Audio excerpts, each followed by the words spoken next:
أب مودعتا سلطانو زلو جزياو ممحدار تقراي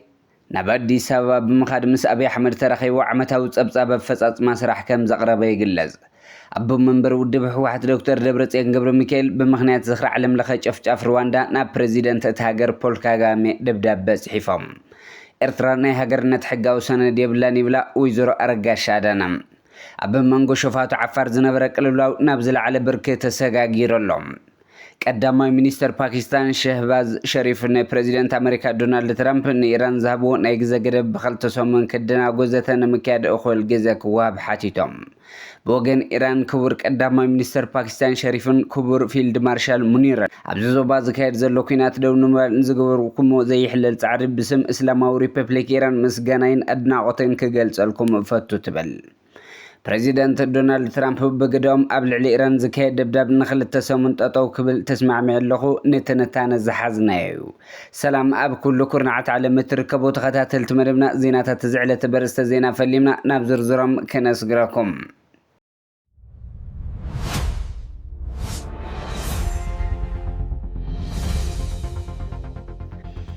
أب مودعتا سلطانو زلو بريزيدنت غزياو ممحدار تقراي نبادي سبب بمخاد مس أبي أحمد ترخيبو عمتها وتصبصاب فصاص سرح كم زقربه تقليصوم أب مودعتا معلت سلطان بريزيدنت غزياو ممحدار تقراي ليتنانت جنرال تادسه ورده تمالي نقوم مس أبي أحمد دابدي سبب مرخب عمتها وتصبصاب فصاص سرح كم زقربون كابي صحفه المينستر استوهب حصير مغلصي يردم اتبي صحفت ابي احمد زوص مغلصي تاخيبا اب مقبل اتي اب تግራይ ዝተፈጸመ ዓመታዊ ጸብጻብ ፈጻጽማ ስራሕን ርክባቱን ኣብ ምዝታይን ዘትኮረ መንባሩ ብምግላጽ ዝርዝር ትሕዝቶ ይኹን ውጽኢት እቲ ዘተግን ብዝርዝር ኣይጠቐሰን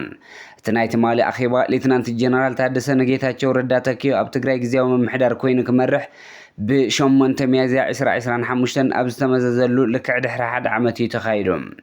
ሌተናንት ጀነራል ታደሰ ወረደ ቅድመ ፕሬዚዳንት ኮይኑ ምሻሙ ምክትል ፕሬዚዳንት ግዝያዊ ምምሕዳር ትግራይን ሓላፊ ካቢኔን ሴክሬታሪ ሰላም ጸጥታን ኮይኑ ምግልጋሉውን ዝዝከር እዩ ኣብቲ እዋን ስግጋር ስልጣን አብይ አሕመድ ነቲ ለውጢ ኣካል ሰላማውን ወግዓውን ምስግጋር ስልጣን ክብል ገሊጽዎ መንባሩ ዝዝከር እዩ እዚ ድማ ሓድሽ ፖለቲካዊ ባህሊ ንምትታው ዝዓለመ እዩ ብማል ታደሰ ኣብ ውሽጥ እዚ ሓለፈ ግዝያዊ ምምሕዳር ዝነበሮም ተመክሮ ተበጊሱ ኣብ ትግራይ ኣገዳሲ ሰብ ኣብ ኣገዳሲ ሞት ተሸይሞም ክመርሑ ከም ዘቐመጠ መግለጹ ዝዝከር እዩ ሌተናንት ጀነራል ታደሰ ወረደ ስልጣኖም ምስ ተረከቡ ንውሽጣውያን ተመዛበልቲ አይዲፒ ናብ መወቀላዊ መረበቶም ንኽምለሱ ባይታ ምጥጣሕን ኣብ ዝተረፉ ከባቢታት ዝርከቡ ከዓ ንኽምለሱ መስርሕ ምቅልጣፍን ከምኡውን ምስ ስምምዕ ውዕሊ ሰላም ፕሪቶሪያ ዝኸይድ ምፍታሕ ኣፅዋር ዳግመ ምጥያሽ ተጋደልቲ ነበር بقلطوف تجبراو كون حاويسو شمانت قلف وعلات زحز سند فريمو منبرم زفلاتيوم التسند كفرم كلو قدم حد عمتها بستخايد سنة سرعة من تحلاف سلطان بهدي سافاز مدبرم محمود علي يوسف زركبوهم دبلوماسيات العلو سب سلطان وكلت محبر سب عالم ترخيوم منبرم زذكريم تحريز وص الزينا كم زحبرت خوينو ليتنانت جنرال تادسه ورده نشد سورح سلطانهم كم استناو حلهم يقلص الله ابت زغربه صبصاب كابتم شمون تسممعت ولا حادث تتغبر كم زي بابي حمدن اغفيتا كم زغربه استغلص خوينو بوغن تادسه ورده كعب بزعبه مقراص باجيت دموز تمزابلت زي مملاسهم داغم تግራይ ናብ ክባ ምእታዋ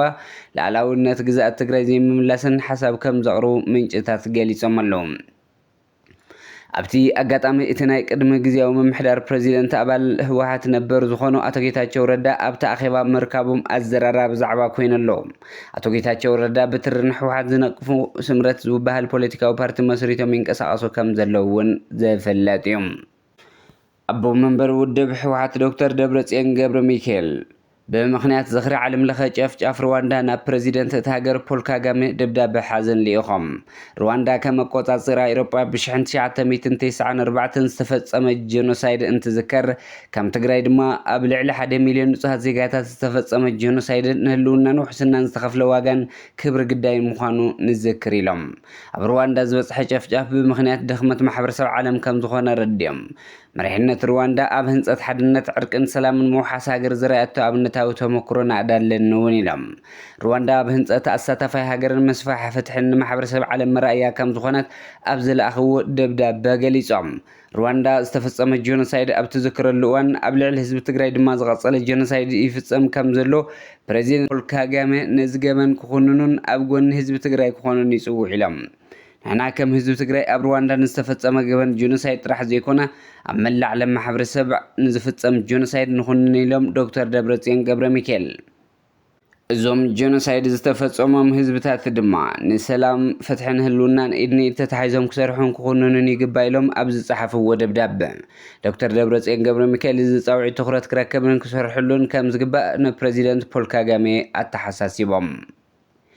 ኤርትራ ናይ ሃገርነት ሕጋዊ ሰነድ የብላን ወይዘሮ ኣረጋሽ ኣዳነ ሰብኣይን ሰበይትን ምስ ተፋትሑ እኳ ሕጋዊ ሰነድ ኣለዎም ኤርትራ ግን ሕጋዊ ሰነድ ናይ ሃገርነት የብላን ይብላ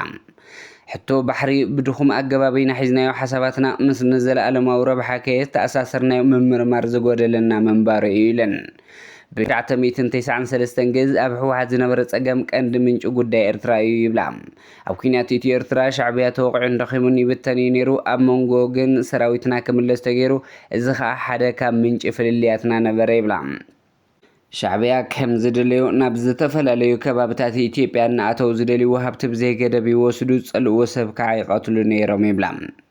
መንጎ ሸፋቶ ዓፋር ዝነበረ ቅልውላው ናብ ዝለዓለ ብርኪ ተሰጋጊሩ ኣሎ ኣመራርሓ ኣብ ዓፋር ካብ ዝርከቡ ሸፋቶ ዝኾነ በረኸ ባራኽን ንጉስ ኣቦይን ብጉዕሽ ገብረን ከበደ ፈቃዱ ክትክኡ ምውሳኑ ስዒቡ ንጉስ ኣቦይን በረኸ ባራኽን ኣንጻር ወዳን ጥሩን እቶም ክትክኡ ዝተባሃሉ ኣመራርሓ ተላዒሎም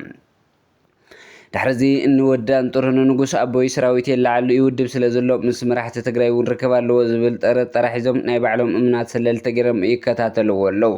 ብስሩ እውን ንጉስ ወይ ከዓ ኣቦይ ሓደ ከባቢ ብምፅራሕ ክንኣምኖ የብልናን ብዘለዎ ዝቕፅል እንተኮይኑ እውን ክነኣስሮ ኢና ዝብል ድምዳመ ሒዞም ዋና ኣዛዚ ግንባር ክልተ ዝኾነ ንጉስ ወይ ከዓ ኣቦይ ግን ምህብት ሰራዊት ተቐባልነት ኣለዎ ዳርጋ ኩሎም መራሕቲ ክፍለ ሰራዊታት ግንባር ክልተ እውን ኣብ ጎኒ ንጉስ ኣቦይ ደው ኢሎም ኣለዉ እዚ ዝፈልጡ እንወዳን ጥሩ ድማ ብናይ ቀረባ ሰባቶም ገይሮም ነቶም ኣመራርሓ ግንባር ክልተ ንንጉስ ክቃወሙ ብገንዘብ ከእምንዎምን ይፍትሙና ኣለዉ ሰላያ ሸፋት ዓፋር ድማ ናይ ንጉስ ወይ ከዓ ኣቦይ ምንቅስቃስ ብዕቱብ ክከታተሉ ብወደን ጥሩ ተኣዚዞም ኣለዉ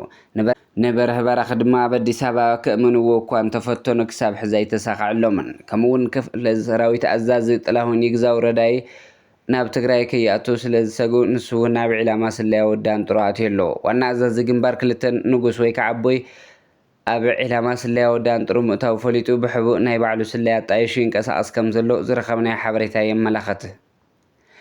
ቀዳማይ ሚኒስተር ፓኪስታን ሸህባዝ ሸሪፍ ፕሬዚደንት ኣሜሪካ ዶናልድ ትራምፕ ንኢራን ዝሃቦ ናይ ግዜ ገደብ ብክልተ ሰሙን ክደናጎ ዘተነምክያዶ ኩል ግዜ ክወሃብ ሓቲቶም ኣብዘን ክልተ ሰሙናት ኢራን መራኸቢ ብመጻብ ሄርሙዝ ክሓልፋ ክትፈቅድ እውን ተሓሳሲቡ ዲፕሎማስያዊ ክቕፅል ንምፍቃድ ንፕሬዚደንት ትራምፕ ነቲ ናይ ግዜ ገደብ ንክልተ ሰሙን ከናውሖ ካብ ልቢ ኣሓትት ኣለኹ ኢሉ ኣብ ኤክስ ዝፀሓፎ ሸህባዝ ፓኪስታን ኣብ መንጎ ኢራንን ኣሜሪካን ከም መንጎኛ ኮይና ክትቅፅል ምዃና ኣስሚሩሉ ኣሎ ወፂኹ ድማ ፓኪስታን ኢራናውያን ኣሕዋትና ከም ምልክት ሰናይ ድሌት ንመጻብ ሄርሙዝ ንክልተ ሰሙን ከወፍቱ ተሓትት ክብል ጽሒፉ እዮም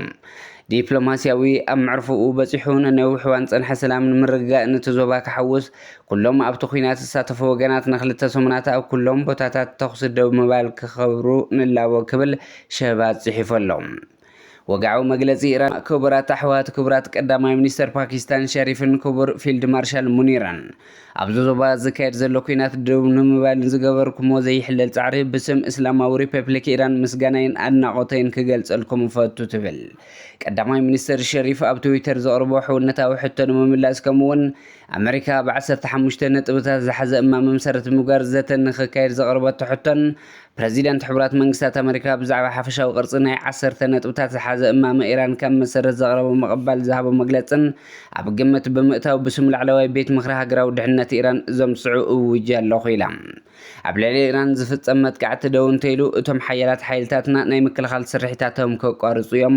ንክልተ ሰሙን ዝኣክል ምስ ሓይልታት ኢራን ብምውሃድ ንቴክኒካዊ ድሩትነት ኣብ ግምት ብምእታው ብመጻብ ሄርሙዝ ውሑስ ምሕላፍ መራኸቢ ክከኣል ኢሉ ሰዒድ ኣባስ ኣራግቺ ሚኒስተር ጉዳያት ወፃኢ እስላማዊ ሪፐብሊክ ኢራን ኣብ ልዕሊ ኢራን ዝካየድ ደብዳብ ንኽልተ ሰሙን ጠጠው ክብል ተስማዕሚዑ ኣለኹ ፕሬዚደንት ዶናልድ ትራምፕ ፕሬዚደንት ዶናልድ ትራምፕ ምስ ቀዳማይ ሚኒስትር ፓኪስታን ሸህባዝ ሸሪፍን ፊልድ ማርሻል አሲም ሙኒርን ድሕሪ ዝገበርዎ ወዘተ ኣብ ልዕሊ ኢራን ዝካየደ ተሓሲቡ ዝነበረ ደምሳሳ ሓይሊ ንግዚኡ ደው ንምባል ተስማዕሚዖም ኣለዉ እዚ ውሳነ እዚ ተግባራዊ ዝኸውን ግን ሪፐብሊክ እስላማዊ ኢራን ነቲ ወሽመጥ ሄርሙዝ ወይ ከዓ ስትሬት ኦፍ ሄርሙዝ ብሙሉእ ብቕልጡፍን ብውሑስ መንገዲ ክኽፈቱ ንምግባር እንተተስማዕሚዓ ጥራሕ ምዃኑ ኣስሚሮምሉ እቲ ንኽልተ ሰሙን ዝፀንሐ ክልቲኣዊ ተኹሲ ደው ምባል ወይ ከዓ ዳብል ሳይድድ ሴስፋየር ኣሜሪካ ኩሎም ወታደራዊ ዕላማታት ካብ ትፅቢት ዝገበረትሉ ንላዕሊ ስለ ዝረጋገፀትን ምስ ኢራን ነባሪ ሰላም ንምፍጣር ዝካየድ ዘሎ ዘተ ኣዝዩ ንቕድሚት ስለ ዘሰጎመ ምዃኑ ተገሊጹ ኣሎ ትራምፕ ከም ዝሓበርዎ ካብ ኢራን 10 ነጥብታት ዘለዎ ናይ ሰላም እማመ ዝቐረበሎም ኮይኑ ንሱ ድማ ንዘተ ዘኽእል መሰረት ምዃኑ ኣሚኖም ኣለዉ እዚ ናይ ክልተ ሰሙን ዕረፍቲ ግዜ እቲ ኣብ መንጎ ኣሜሪካን ኢራንን ተበፂሑ ዘሎ ናይ ሰላም ምርድዳእ ንኽፍፀምን መወዳእታ ውሳነ ንኽወሃቦም ዝሕግዝ እዩ ፕሬዚዳንት ትራምፕ ወሲኾም ከም ዝገለጽዎ እዚ ንነዊሕ እዋን ፀንሐ ፀገም ናብ መወዳእታ ፍታሕ ክቐርብ ምራይ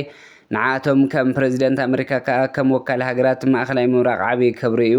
እዚ ሃንደበታዊ ለውጢ እዚ ንመላእ ዓለም ካብቲ ተንጠልጢሉ ዝነበረ ናይ ሳልሳይ ውግእ ዓለም ስጋት ዘገላግል ይመስል ይብሎም